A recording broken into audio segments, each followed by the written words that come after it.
嗨，大家好，我是 Judy，欢迎您再度收看589操盘笔记，让操盘人带你走向财务自由的目标。接续我们上个星期的课程，我们讲到了半导体产业的概略。那接下去呢，我们今天要介绍的部分是讲半导体 IP 产业的部分。我们请导播帮我们切一下图卡的部分哈。那我们首先看一下图卡的部分。那我们在上个星期已经跟大家讲过，就算我们要建筑一个新的建筑物之前，也要先请建筑师画一个设计图嘛，哈，说我们这个建筑物要盖成什么样的样子，那就是属于一种设计，那也就是一种智慧财产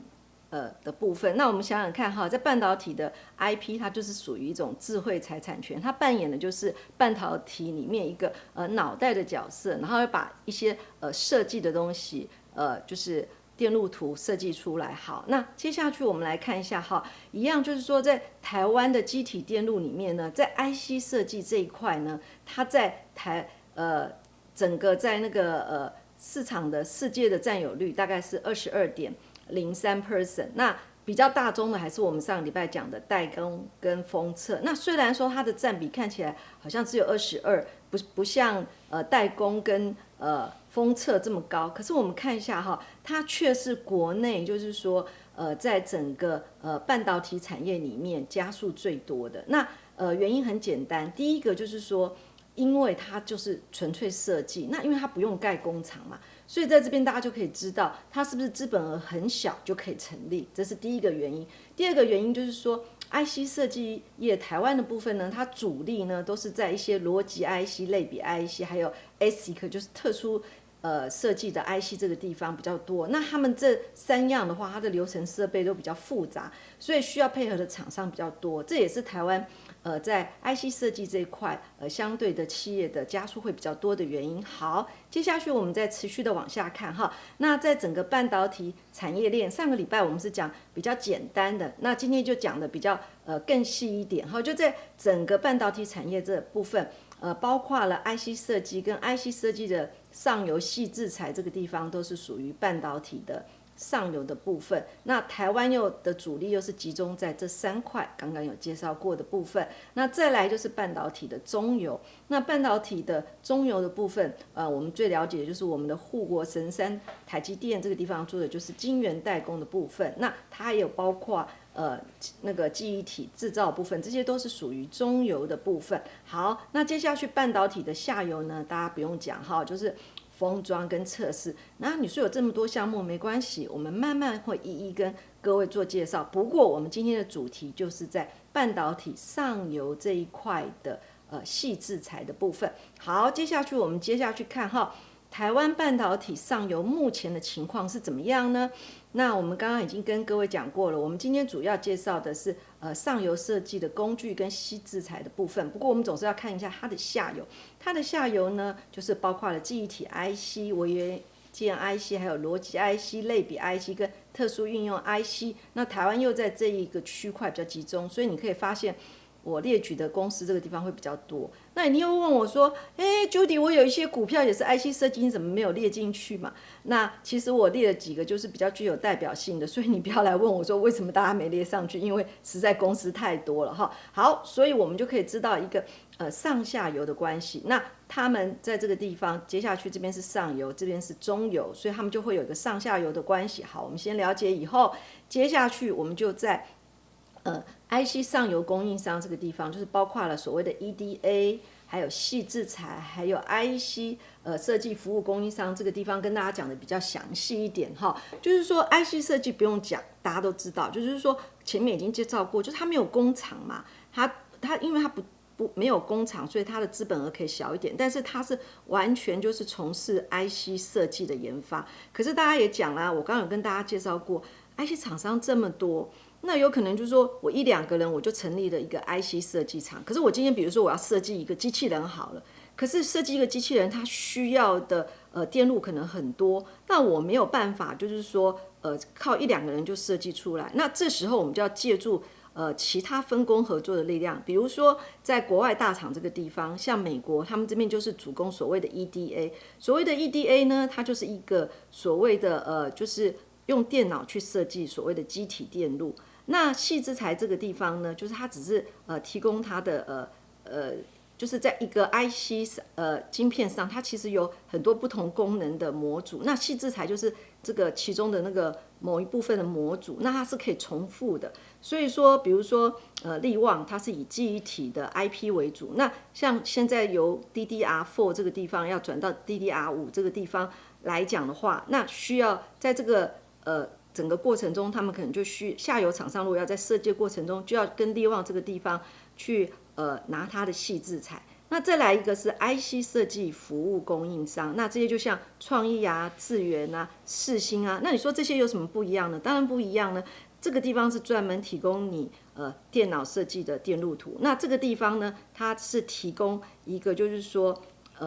IP 给你，然后这个地方呢是说，比如说你很忙碌，你公司人很少，那你可以交给他去帮你封装测试。所以说，在半导体景气好的时候，大家都很喜欢去找创意，为什么？因为创意是台积电的子公司，所以说他如果说给创意做 ASIC 的话，是不是他就可以直接投单，然后挤到台积电里面去做生产了呢 ？OK， 所以这个上中下游这个概略你了解了以后，那你就会比较清楚了。好，那接下来我们再想详细一点哦，就是说，刚刚我们讲电子设计自动化 EDA 的供应商，它就是一个模拟设计那个 IC， 但是它是一个电脑的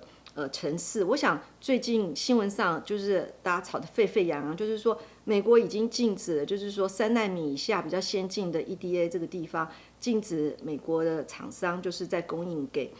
大陆这个地方。那这有什么现象呢？就是说每一个新的制程的部分，那业者这个地方就需要新的 EDA。那你如果没有新的 EDA 供应的话，那你在先进制程这个地方，你就等于说进度整个会落后。那还好我们这边来讲的话，台湾这个地方是跟美国站在同一个阵线上，所以没有受到影响。那接下来细制裁它只是提供 IP 的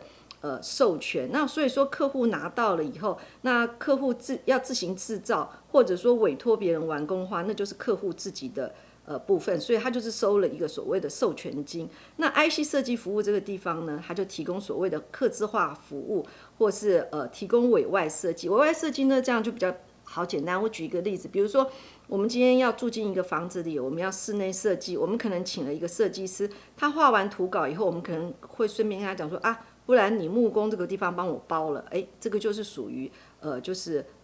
委外的一个部分，那就是其中的一项。那 ASIC 这一项就更好简单，更简单了解，就是说，比如说我请设计师画完图以后，我就跟设计师说，你要把我的家整个的包装都弄好，包括了装好瓦斯啊，还有家电用品啊，还有家具什么都进来的话，那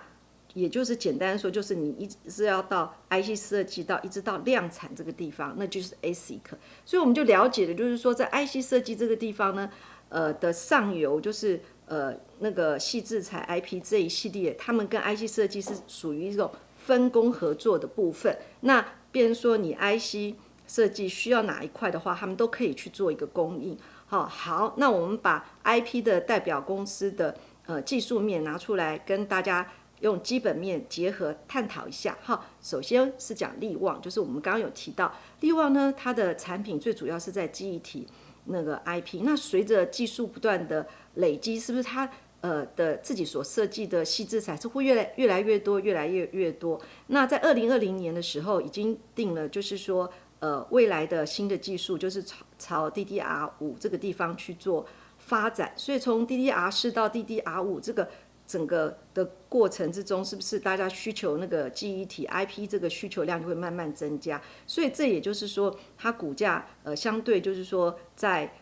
去年相对比较强势。那我们看一下它的线型从1高、2高走到3高，走到4高。那你问我说，Judy 老师，那这种股票我要怎么操作它呢？很简单它在之前的时候都是一个盘局，但是当它突破新高的时候，是不是我们在第3堂课力道 K 线的时候就跟各位介绍过了？当突破了新高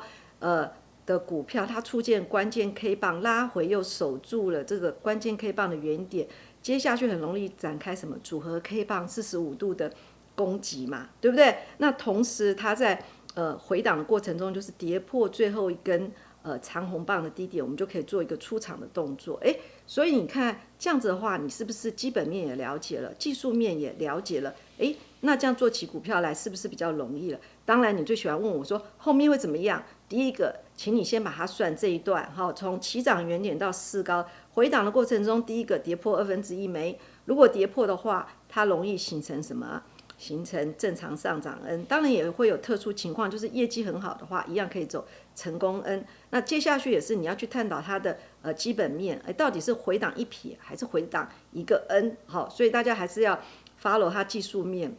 后面的发展。好，那接下去我们看另外一档股票，另外一档股票是创意哈，创意最主要呢，它是提供系统晶片设计的代工服务厂商，同时也是 IP 供应商，就是说它跟力旺一样是 IP 供应商，它同时又是 ASIC 的供应商。那你可以从它的现形看起来，它跟力旺一样1高、2高、3高、4高，可是力旺到最后是45度上涨，它这个地方是盘涨。那差别在什么？就是因为当它关键 K 棒出现以后，它回档的时候跌，就是已经跌破这个原来突破的这个关键 K 棒的低点，那就是说回档幅度比较深，回档幅度比较深的过程中，就比较容易形成盘涨的格局。OK， 那所以这样讲完了那个创意的话，是不是也可以一样用我之前教大家第3堂课，就是关键 K 棒的部分，然后去做一个操作呢？那你现在问我一样的道理。我们现在用目测来看就知道回档有没有破1/2，那如果没有破1/2的话，结果是怎么样？我想聪明的你应该都会知道答案。所以在这个地方呢，我们只要借着一边了解基本面，一边去复习我们之前的技术分析，我们就可以把基本面跟技术分析做一个完美的结合。OK， 那今天的课程就到此。那大家如果觉得意犹未尽的话，不要忘了去我们部落格，有更详细的解释告诉您。OK， 那到了节目的尾声，还是要提醒你，不要忘了按赞、订阅、分享，并且开启你的小铃铛。我们下个礼拜再见，拜拜。